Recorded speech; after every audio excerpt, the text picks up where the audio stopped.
Atención y cuidado. La información que vamos a tratar a continuación en este vídeo tiene como propósito la educación e información de los psicodélicos, así como de su uso. Estas sustancias mal utilizadas son potencialmente peligrosas, incluso mortales. La responsabilidad y el cuidado son indispensables si decides utilizarlas. No me hago responsable de cualquier daño que te hagas a ti mismo si decides tomar psicodélicos. Asimismo, avisamos que este vídeo contiene imágenes explícitas. Tras años indagando en los recovecos de mi ser, y tras meses leyendo e informándome acerca de las plantas de los dioses, un caluroso día de julio del 2020 me predispuse a la ingesta y experimentación de lo que sería mi primera toma de la psilocibina cubensis. Por fin me sentía preparado. Aún recuerdo la mezcla de miedo y nerviosismo bajo el halo de un agrio sabor a la trufa mágica.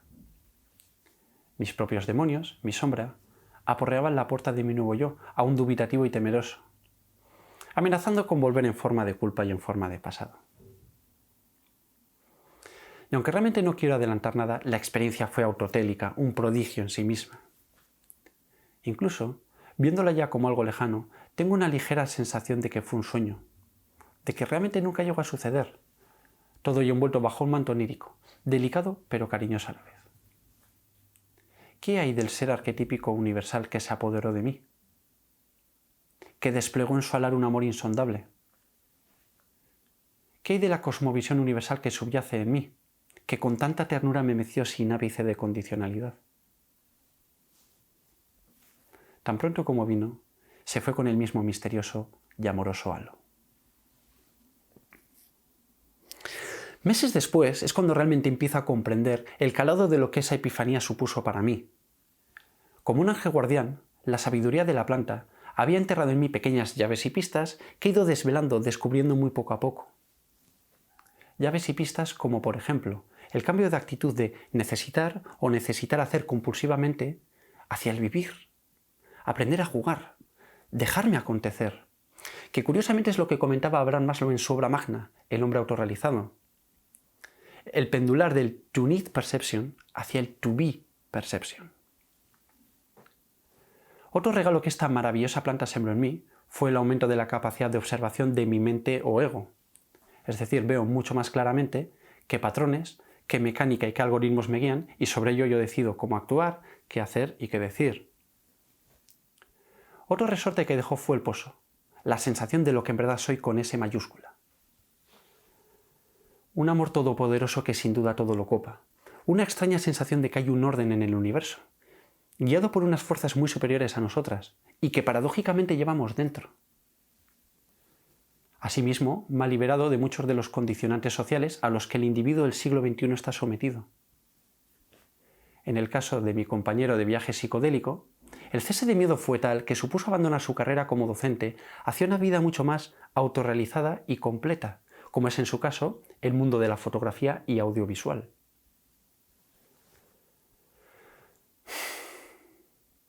Y por último y más preciado regalo, un sentido de propósito de la vida mucho más contributivo, despierto, desarrollado, maduro y limpio. Así pues, y sin más preámbulos, mi primer contacto con las plantas de los dioses. Una de las mejores y más significativas experiencias que jamás he tenido.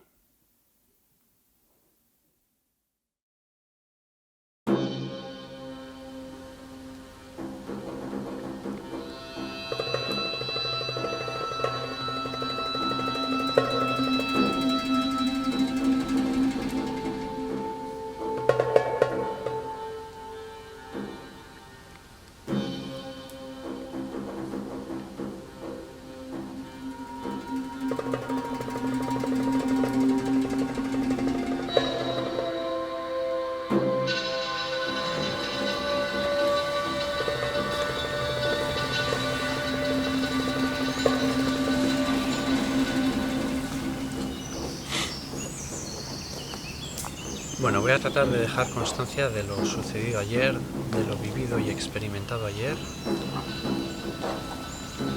Hablando en términos duales, se podría decir que ha sido una experiencia impresionante, increíble.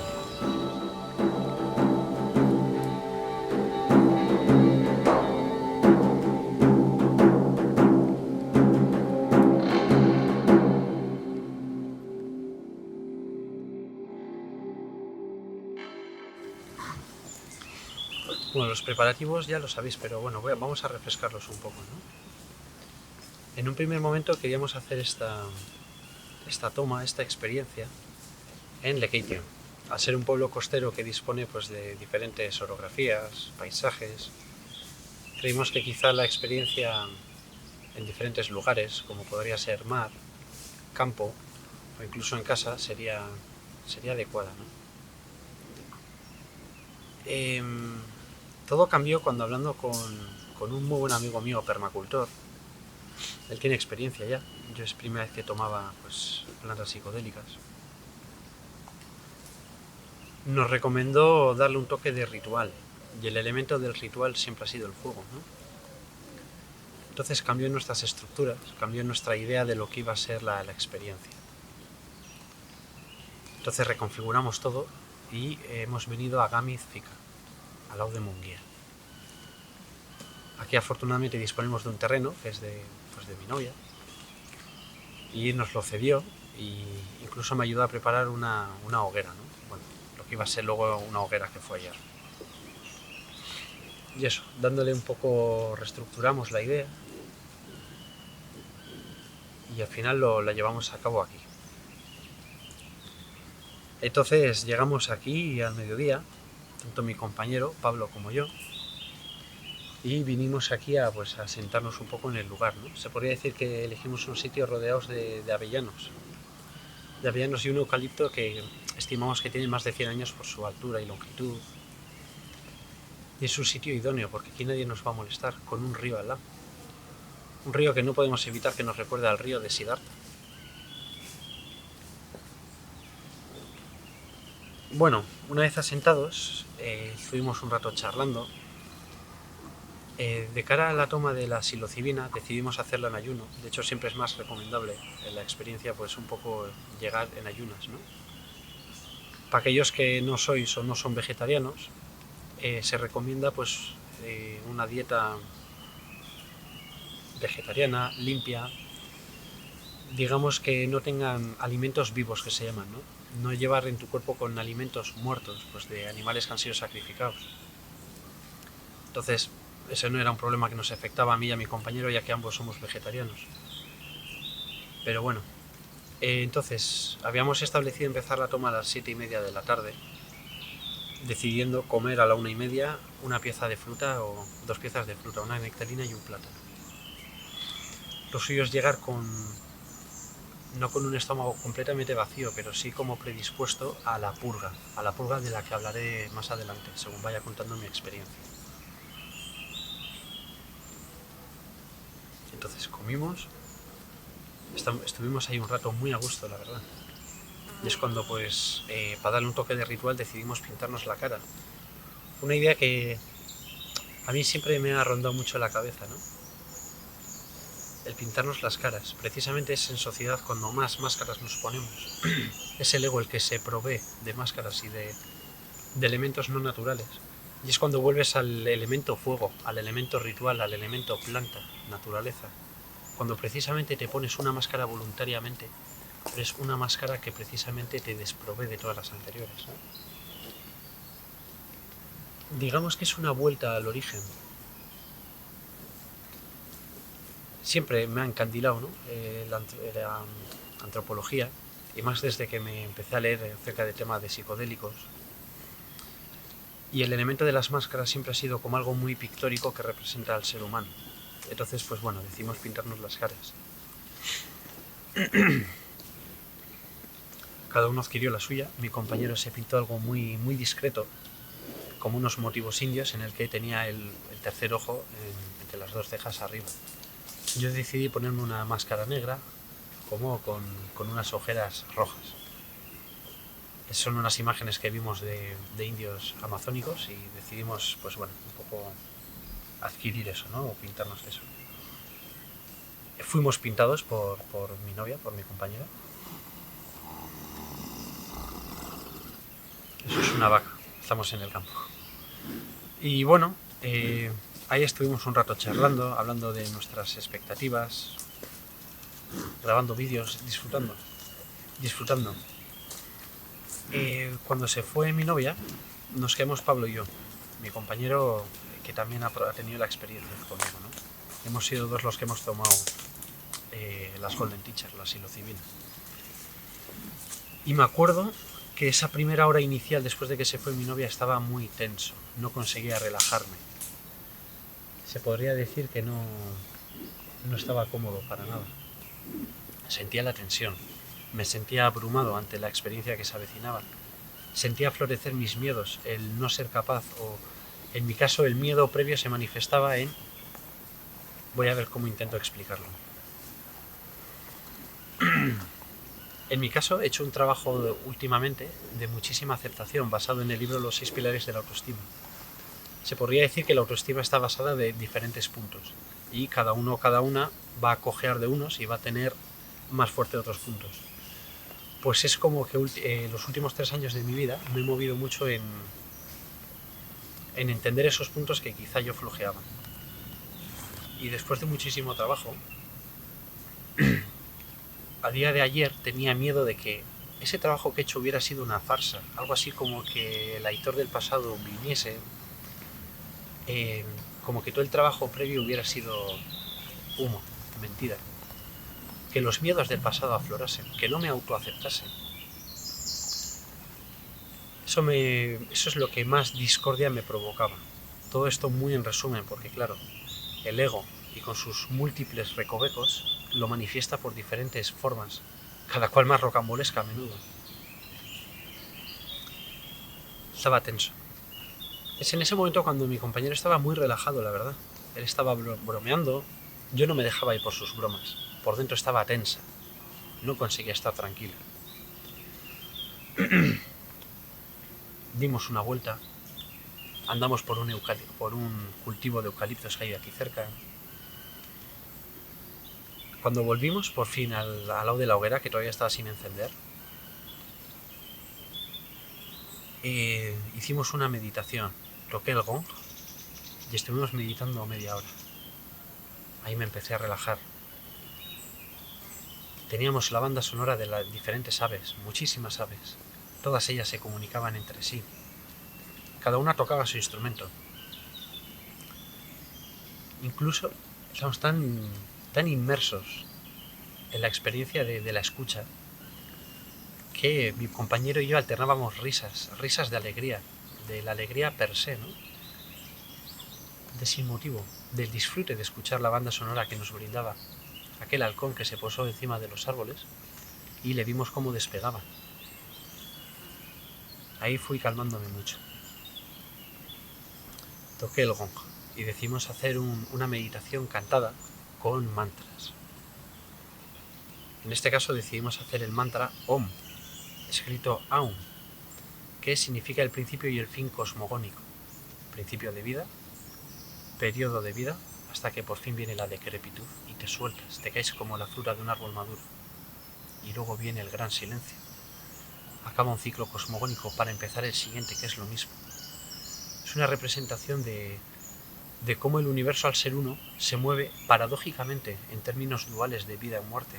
El uno necesita al dos. Y es precisamente ese canto lo más representativo, ¿no? Sería el universo hecho sonido. Entonces, hacíamos los dos profundamente mantras.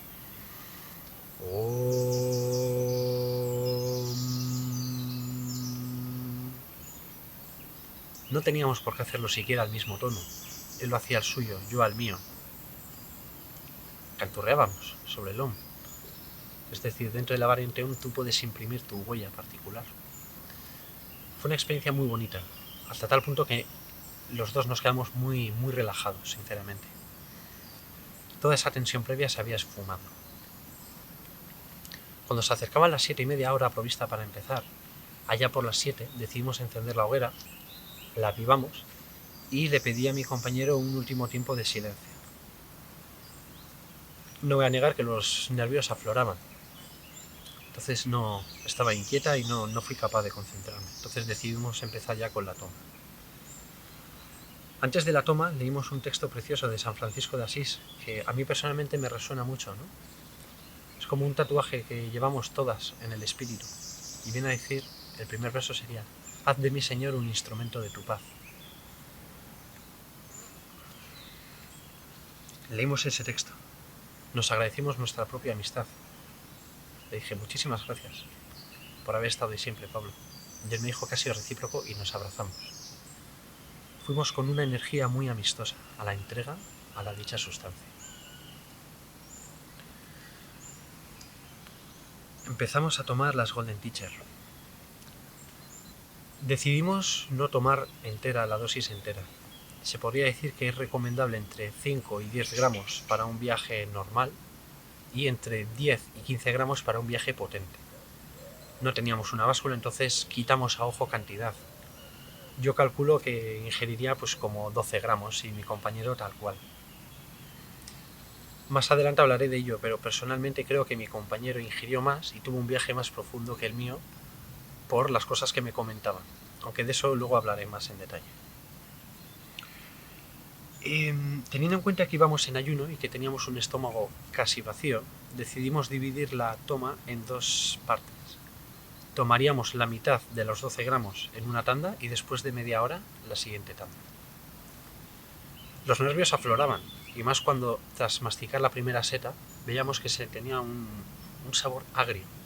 No era grato de comer, sí en textura curiosamente, que era muy parecido a una nuez quizá más blanda. Se puede decir que la textura era de una nuez. No obstante, el sabor era bastante agrio, lo cual a mí me revolvió un poco la tripa. Necesitaba tiempo entre masticar y comer el siguiente trozo. Una vez ingerida esta mitad, mi cuerpo me pedía orinar a menudo, seguramente porque la sabiduría corpórea me decía que había ingerido algo que no estaba acostumbrado. Entonces la estampa inicial es como de querer soltarlo. Recuerdo la euforia de mi compañero, cómo estaba alegre, cómo quería experimentar, cómo estaba a la escucha interna de los primeros síntomas, ¿no? Y constantemente nos reíamos, bromeábamos. Nos preguntábamos a menudo, ¿qué sientes? ¿Y qué estás sintiendo? ¿No? Y eran amagos, se podría decir, como globo. Era como entrabas en una especie de globo, pero en el que volvías si querías. Todavía no estabas del todo, estabas a caballo entre estar normal, entre un estado normal de conciencia, y entre un amago de un cambio de conciencia, como un pendular, entre estar yéndote y entre estar normal. Era una sensación similar a cuando has consumido alcohol y empiezas a estar eso que se llama el puntillo. Se podría decir que esos primeros síntomas que te vas dando cuenta de que no estás en un estado ordinario. Decidimos dar una vuelta y es cuando empezaron los primeros síntomas, muy sutiles. Se podría decir que cuando ibas caminando notabas flaqueza de fuerzas. Las rodillas me flaqueaban, me costaba mantenerme de pies. Lo mismo le ocurría a mi compañero. No era fácil estar de pies. Era como que tu cuerpo estaba con la tensión exacta. Si tu cuerpo hubiera decidido estar con un poquito menos de tensión, se hubiera derrumbado ahí mismo. Asustados, dijimos, vamos a hacer unos sprints o algo. Y estuvimos haciendo unos sprints en el cual el cuerpo volvía a responder de la forma ordinaria, con su fuerza y su fortaleza habitual. Pero cuando te parabas volvía la flaqueza. Una flaqueza que en mi caso me pedía a gritos, un sentarme y una escucha interna. Decidimos volver pues alrededor de la hoguera, donde teníamos 2 sillas de plástico predispuestas, una de ellas estas, que ahora la he cambiado para el vídeo, y nos sentamos. Por el camino tuvimos primero un ataque de sueño masivo. No podíamos, en mi caso no podía parar de bostezar en un inicio y un cansancio extremo, estaba extenuado, no podía más. Todo el cansancio de una vida repleta de ego y de búsqueda confluían en una extenuación muy, muy bestia. Esa extenuación dio paso a un periodo de risas, en el que mi compañero de piso entró en trance de risa con una movida suya y yo con la mía. Llorábamos de risa, nos apoyábamos el uno en el otro para reírnos. Era sumamente gracioso. Incluso no tenías por qué entender la movida del compañero. Con compartir su gracia ya valía. Ya nos reíamos. A él hacía gracia mi paranoia y a mí la de él. Me daba cuenta para mi satisfacción que lejos de tener síntomas depresivos, como solía experimentar por el alcohol, por lo cual decidí dejar de consumir alcohol hace más de 2 años, es que lejos de los síntomas depresivos que puede tener el alcohol, esto tenía un efecto eufórico autoaceptativo, en el que tú seguías bien contigo mismo, no había sombra de desgracia dentro de ti. Fuimos a las sillas, nos sentamos los dos. Y es cuando yo empecé en la primera fase de lo que fue el viaje. Cuando yo entré en esta primera fase del viaje, mi compañero aún no estaba. Un poco más adelante os explico el porqué. Cuando yo me sentía en la silla, fruto de esa extenuación, me salió como acurrucarme en la silla. Y una vez que me acurrucaba, escuchaba mi voz interna, escuchaba mi musa interna, mi campo energético. Y es cuando iba aflorando una fuerza, una magia, un brillo, una luz, que comentándolo con mi compañero solo puedes asemejarlo con una infancia. Cuando tú eres niña, cuando tú eres niño, eres mecido por tu madre. Voy a decir madre, voy a apelar un poco a lo lado femenino, porque en mi caso yo lo sentí como algo femenino, cada cual que lo sienta como quiera. Cuando eres mecido, cuando eres bañado, cuando te dejas bañar por un amor materno, esa era la sensación. Empezó un ligero cosquilleo en mis piernas, y era un descanso que hacía años, décadas que no sentía. Era como cuando estaba en casa de mis abuelos y descansaba. Una entrega al colchón. Esto era lo mismo. Era una entrega absoluta. Era un amor que me abrazaba por dentro, por fuera, por donde quieras. Cada centímetro de mi cuerpo interno, diría más, cada milímetro, estaba siendo atendido por una musa interna. Unos espíritus femeninos que se encargaban de ajustar amor a cada parte interna de mi cuerpo, sin excepción alguna. Aquella musa me amaba en mi totalidad, me autoperdonaba. No tenía necesidad de traspasar mis barreras de autoaceptación. Con mis faltas de autoaceptación del pasado me aceptaba a ella. Era tal su amor que no había otra opción que no fuera amarme. Era una simbiosis de amor.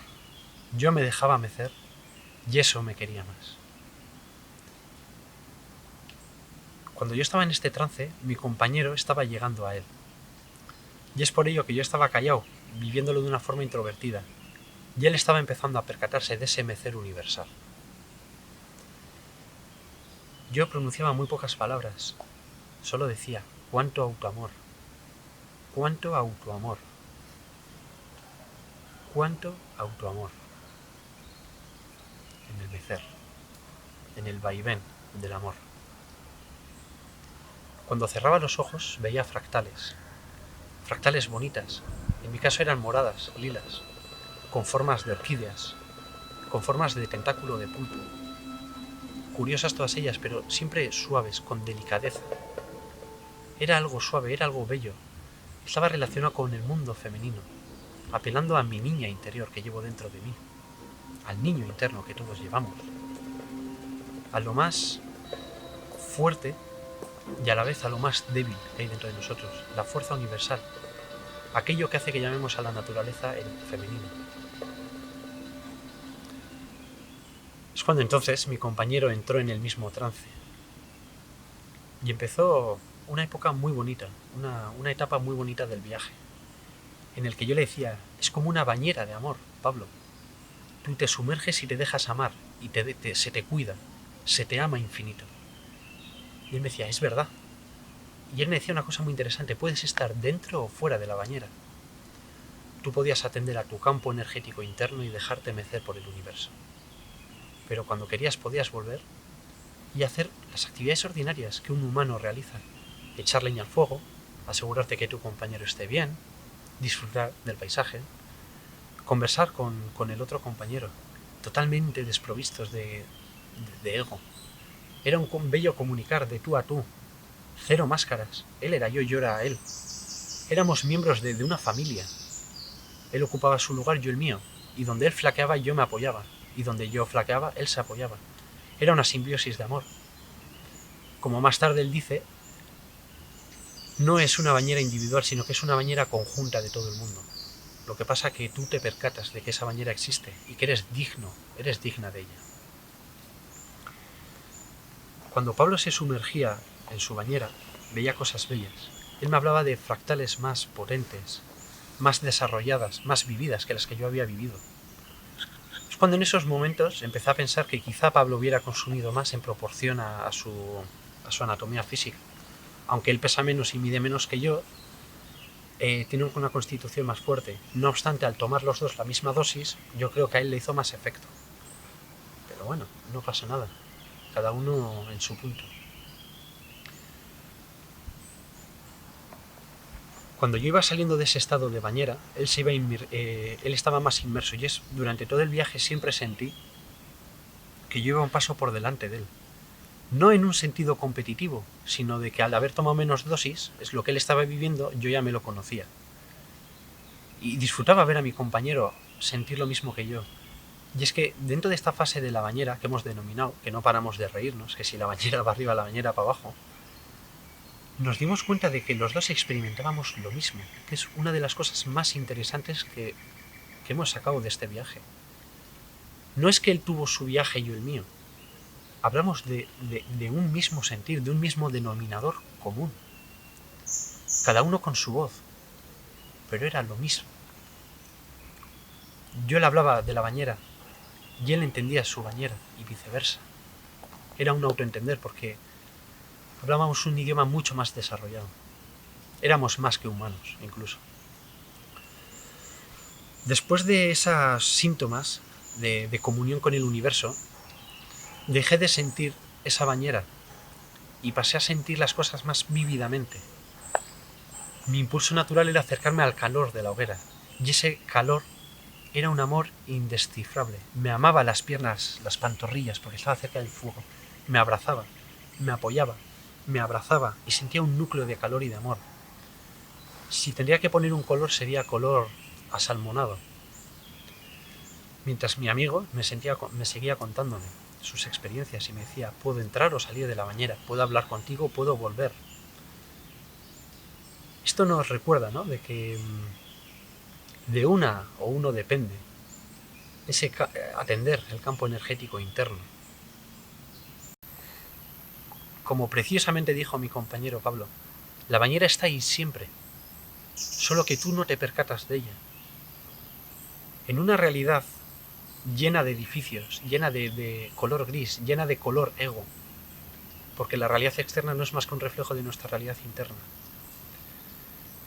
Si tú vives en una vida en comunión con la naturaleza, favoreces ese estado de gracia. Como dicen en El poder de la hora, el maestro Eckhart Tolle, la alegría del ser. Se podría decir que nuestro kundalini, nuestro sentir interior, es el puente hacia ello. Primero sientes tu campo energético interno y luego te sientes digno de esa magia que te barre, te sopla, te destruye.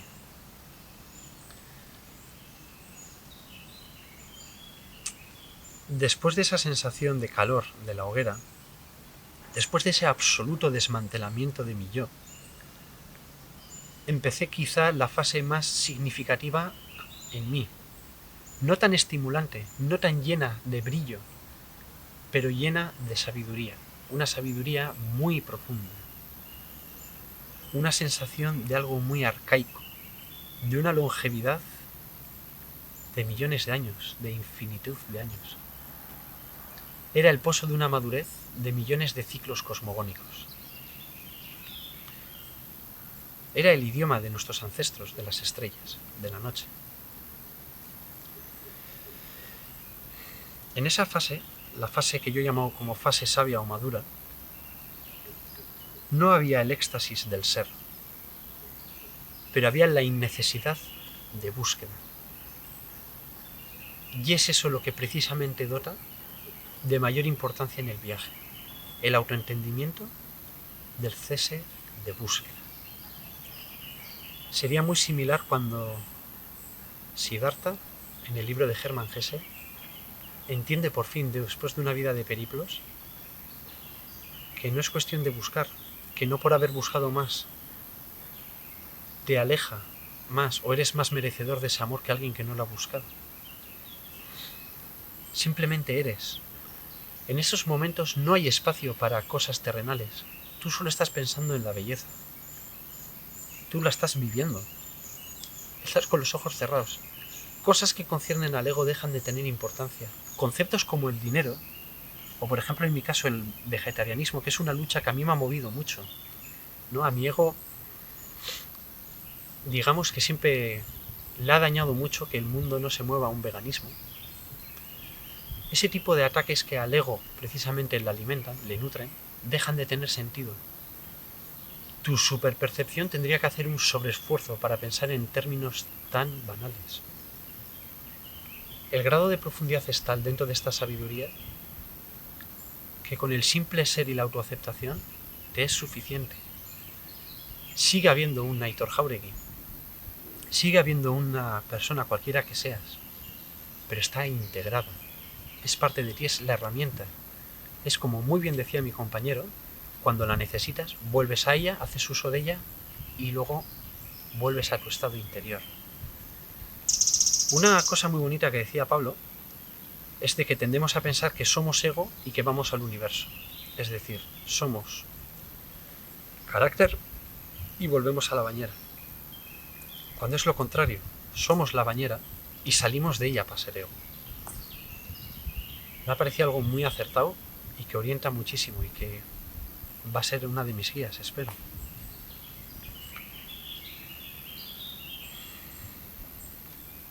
Entonces, cuando yo estaba en la fase sabia, Pablo todavía estaba en esos resquicios de bañera.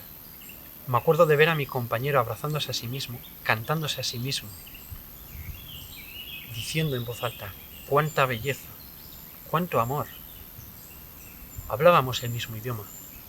Estábamos siendo abrazadas por la misma madre.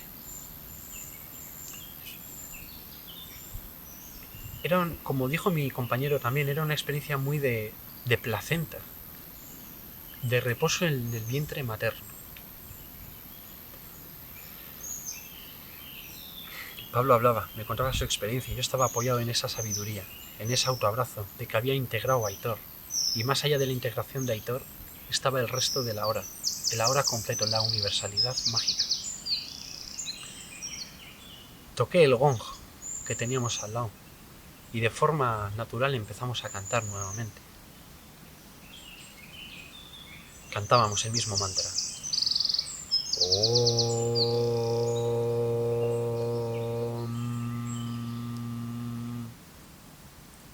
Que tanto nos había relajado antes. Esta vez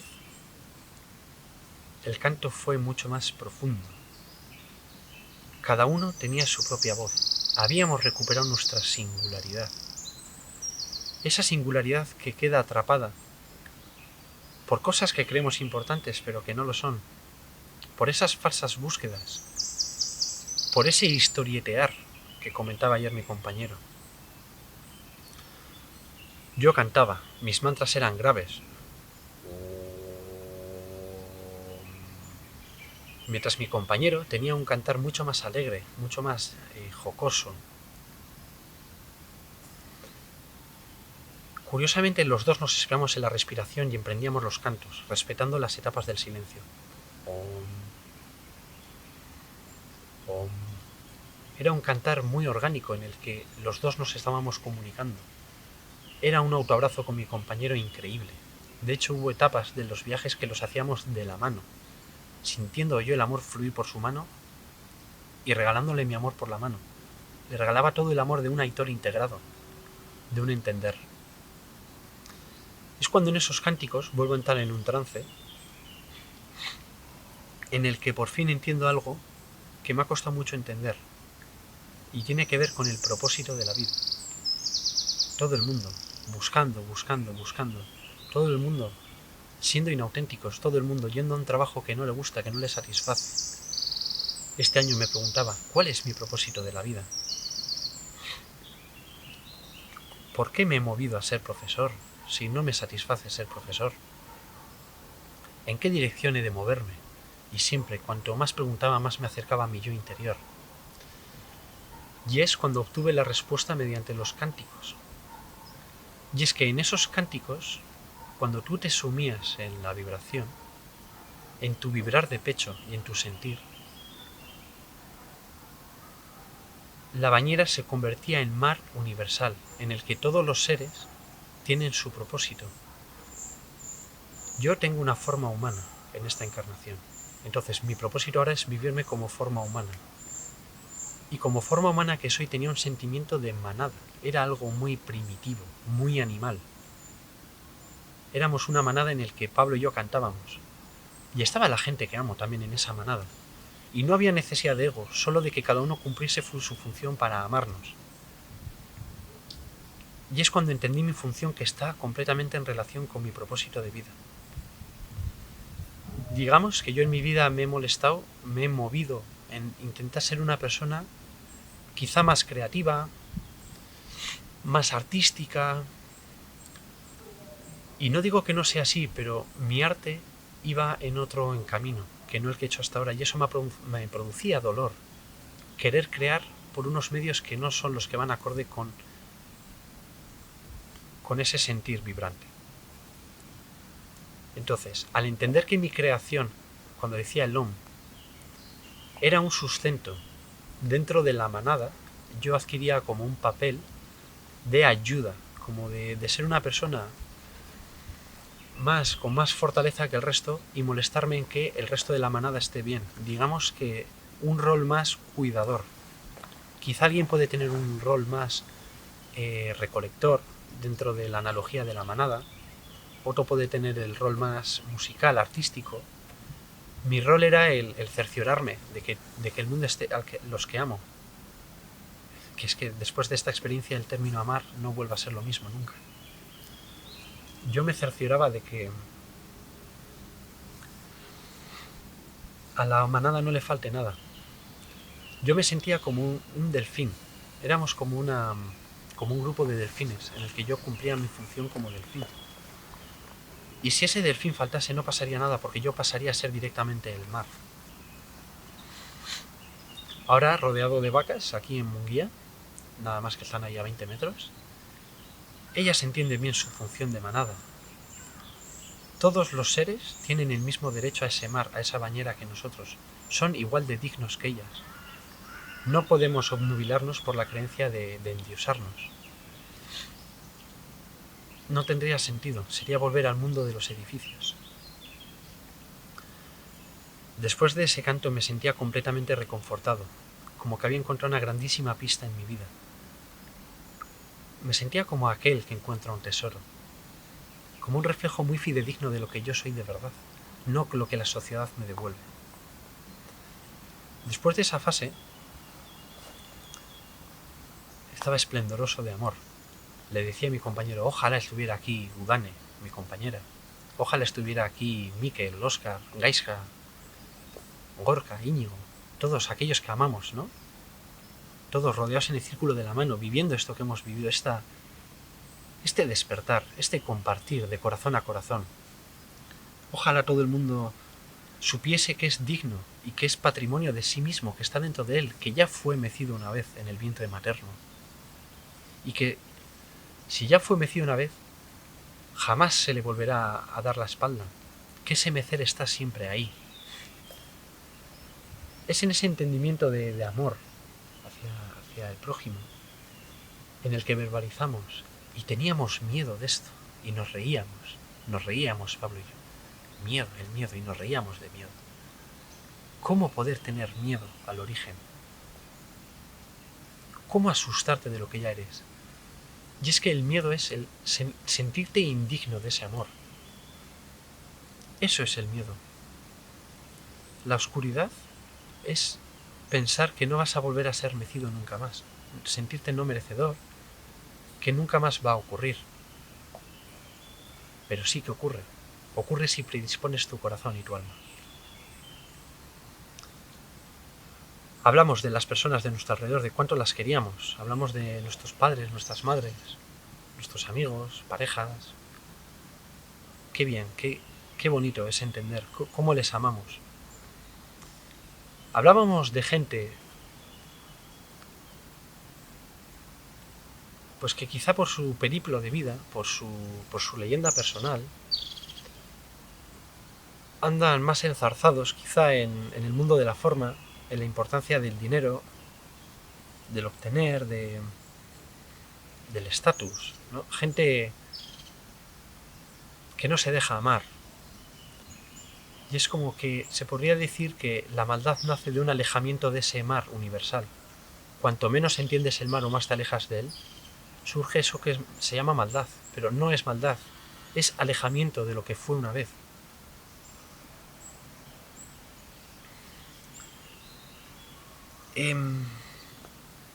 Luego pasamos a una fase más habladora, en el que empezamos a notar que poco a poco salíamos del viaje, disfrutando cada recodo de la experiencia.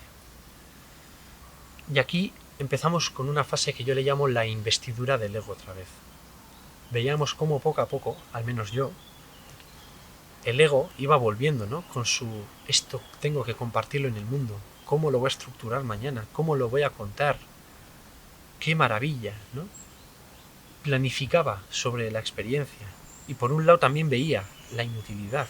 De hecho le comentaba, ¿no?, a mi compañero, mañana vamos a grabar esto, y acordamos como, sí, da igual si ha sido grabado o no, da completa y absolutamente igual, porque es algo vivido, sentido, y estas palabras solo apuntan a la experiencia, solo invitan a un percatarse, ¿no?, a un volver al vientre materno.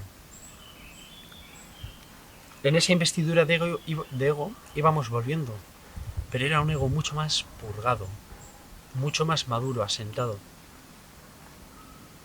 Hay un pozo de madurez, una sabiduría tácita.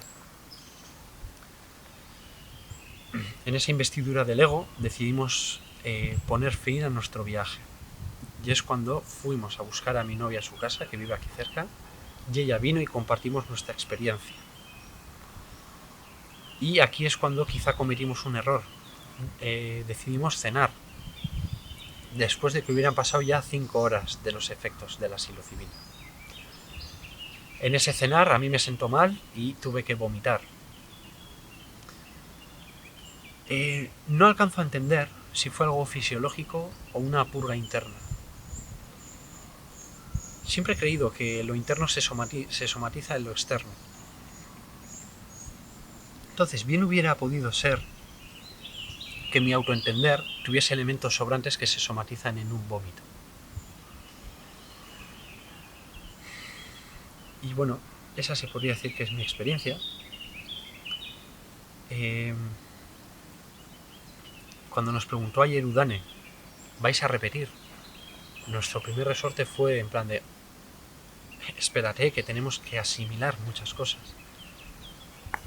Es tal el estímulo, es tal el extenuamiento físico-emocional, que esto requiere un pozo de meses. Si volveremos a probar, es muy posible que sigamos autoentendiéndonos. Lo importante no es volver a probar o no psilocibina, ayahuasca, peyote, LSD. Lo importante es la apertura y acercamiento a eso tan básico, tan delicado que está dentro de nosotras. Nuestro cofre interno, nuestra propia luz. Acercarte día tras día, con una actitud humilde, de tratar de entender, de no endiosarte, de no enredarte en supuestas creencias de quién creemos que somos. Eso quedará a todos disuelto. La disolución es una palabra que salió ayer mucho. Disolución, amor, paz, belleza, explosión. Entonces, se podría decir que tú has de predisponer ese autoabrazo, y eso depende de ti, de tu actitud. Si tú tienes esa actitud humilde, no haría falta nunca más repetir, ya tienes tu estrella del norte. Hay una novela de Julio Verne que se llama La estrella del sur. Yo siempre he sido muy fan de Julio Verne. y hablan de cómo en la época colonial, en esa explotación y búsqueda de minerales, pues se encontraba un diamante macizo. Y se podría decir que todo el mundo la persigue, la ansía. Aquel que la roba es perseguido, ¿no? La estrella del sur. Todo el mundo buscando la estrella del sur. Siempre fuera. La estrella del sur está dentro. Todo lo demás es un añadido. Y nada. Agradecer a Udane que nos ha predispuesto este terreno, que tanto nos ha ayudado estos días. La persona más espiritual que he conocido en mi vida, con una luz que brilla, una luz que traspasó mi alma. Agradecer a mis padres todo lo que me han enseñado, todo lo que me han mecido y todo lo que se han sacrificado. A mi hermano, con su inmensa carisma, con su radiante luz. A Pablo, que también es un ser de luz. Pablo es una persona bellísima. No se me olvidará nunca, yo con él de la mano ayer. A Gorka, Íñigo, miembros de esta familia que estamos autoentendiéndonos.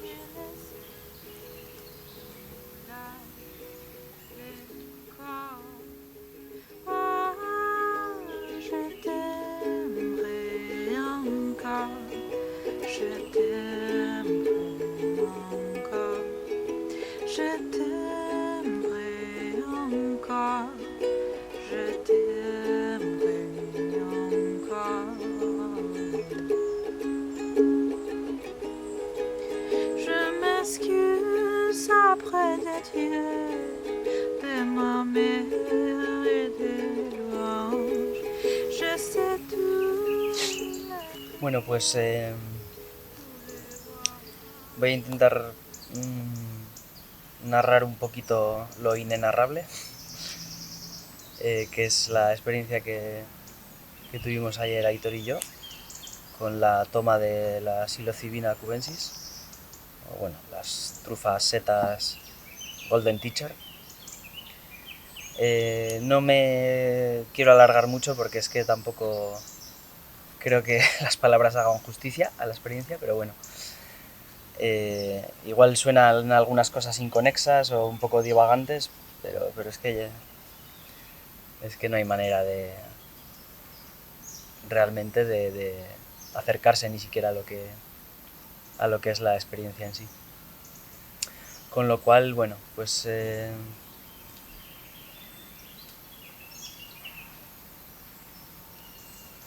así poniéndonos como muy... tratando de ser muy certeros en la explicación o en la conceptualización del tema, de la experiencia. Lo que te crea, en último término, es la disolución del ego. Derrumba... Bueno, esto después de la toma, ya cuando se nos pasaban los efectos, era un poco como la parte más de darle explicación a la cosa, ¿no? Y surgió un poco a mí al menos me surgió la idea de que al fin y al cabo el ego es como esa cabaña, esas capas que tú te montas de cara al exterior, y precisamente lo que hace la psilocibina es quitarlas. Con lo cual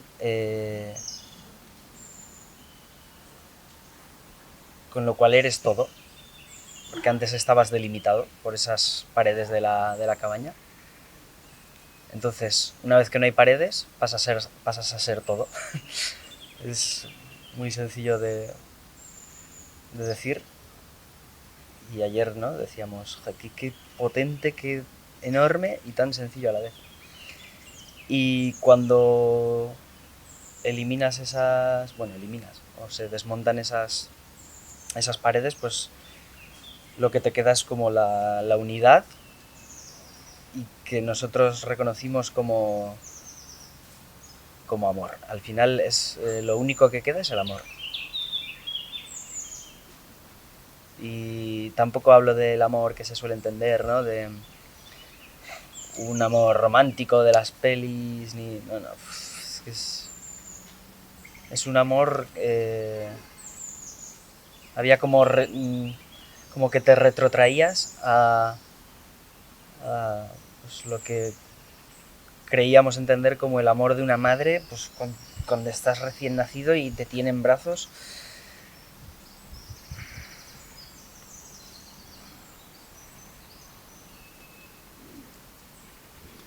Y caíamos mucho en la cuenta de todas las tonterías, de toda la bla bla bla, toda la parafernalia, ¿no? Cuando, si es que lo único que hay es eso, cuando eliminas tu identidad, si solo queda eso. O sea, es como que ese tejido de la realidad al final está compuesto de amor. O sea, es como que si los científicos siguiesen investigando y investigan y encuentran más micropartículas y más, al final lo que van a encontrar son micropartículas de amor. O al menos así lo entiendo yo. Y repetíamos mucho, qué bonito. Al menos yo recuerdo decir mucho, qué bonito, es que qué bonito. Y en mi caso pues veía bastantes formas fractales, especialmente al cerrar los ojos. Pero no era un qué bonito por las formas, que también, pues evidentemente, pues tenían su belleza. Es que era más la sensación de entendimiento, de sabiduría, sobre todo de entendimiento, ¿no? De ahora lo entiendo. Es como que caíamos mucho en la cuenta. Todo el rato caíamos en la cuenta de muchas cosas, ¿no? Y no era tanto, ¿no? Como se suele decir, no, es que los colores son más no sé qué, o las sensaciones, que sí, también un poco. Pero que lo interno es que se lo come con patatas al otro.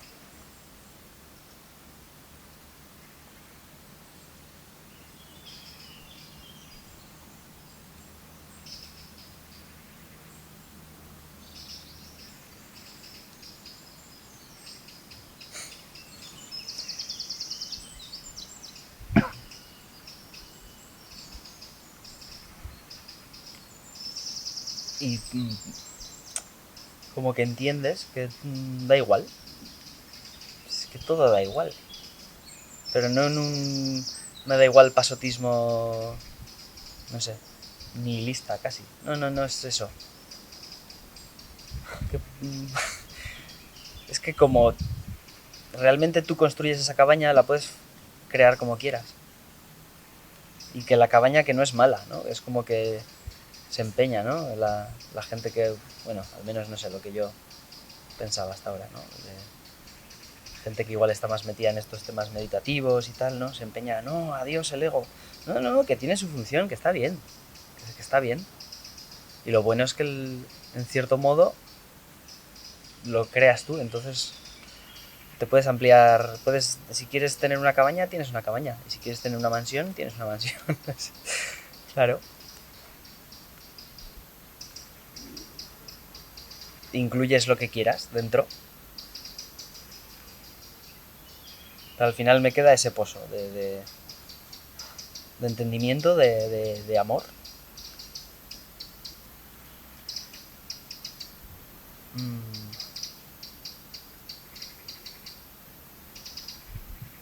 De libertad. En realidad es que puedes hacer lo que quieras, es que da igual. ¿Qué miedo tienes? ¿De qué? Y mira, ahora se me está viniendo a la mente, ¿no? De miedo a qué? ¿A la vida? ¿Sabes? Que te decía, miedo a la vida. ¿Qué? O cuando hablábamos, ¿no? De miedo a esto, pero es que ¿a quién se le ocurre? ¿A quién se le ocurre tener miedo? Pero si es que... ¡Qué tontería! Es que qué tontería. Tener miedo. Qué tontería. Qué ilusión. Qué falsedad. Y bueno, dentro de la experiencia, así un poco más concretando así cosas no tan zen, es verdad, es que podías hacer lo que quisieras. O sea, podías Teníamos la hoguera y necesitas echar más fuego, pues le echas fuego. O sea, no pierdes... No pierdes nada. Lo único que haces es ganar. Se desmantela ese ego. Cuando quieres vuelves. Está. El ego te permite, pues, eso, pensar. Oye, uy, que necesito echar más troncos, vale. Quiero beber agua, vale. Le pregunto a mi amigo, oye, ¿estás bien? Sí, estás bien, vale. Y luego te vuelves. Te volvías ahí, a la bañera. A la bañera. Joder, la bañera, tú. Joder, filosófico, que ponía el folleto. No, experiencia filosófica. Madre mía. O sea, está a millones de años luz de todo.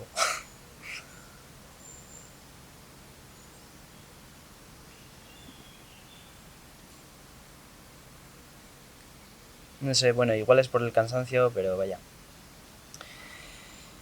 Es un poco... Te queda un estado de paz también. Como de...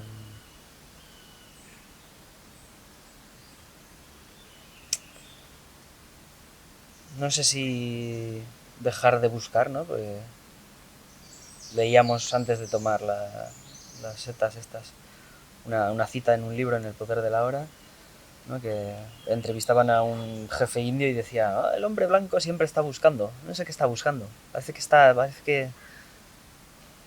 siempre ansioso y siempre buscando. Y en cierto modo me parece como que no sé si es que se elimine esa búsqueda, pero al menos sí que como que se reduce. O sea, ya no... Es que no hay nada, es que no hay nada que buscar. Si es que lo que queda cuando te desarmas es amor, es esa belleza, es lo bonito, qué bonito. Y repetíamos, qué bonito, qué bonito.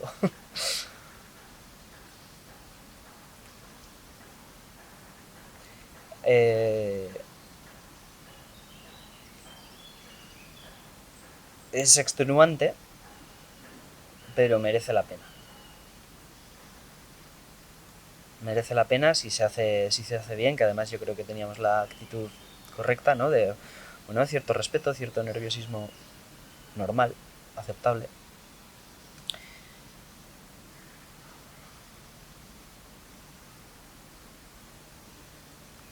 Quizá sí, a ver, habrá gente que tenga mal viaje, pero quizá pues porque no está en un estado anímico, emocional el adecuado para esto. Entonces en ese caso, pues desde luego que no es recomendable.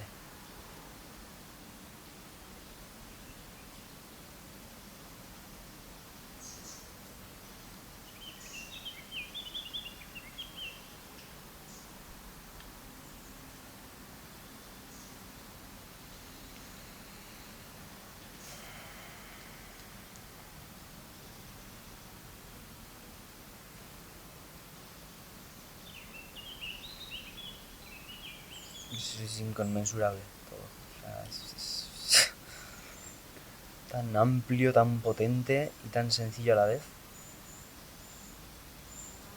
Tan simple.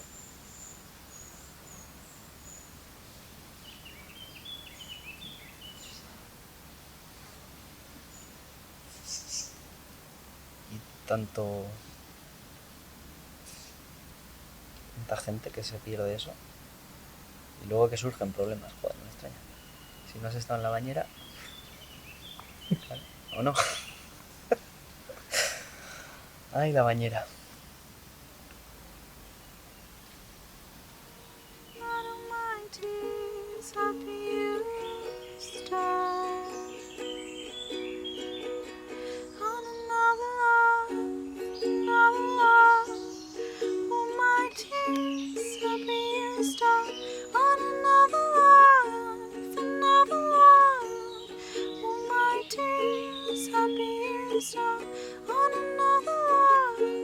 Another love, all my tears are being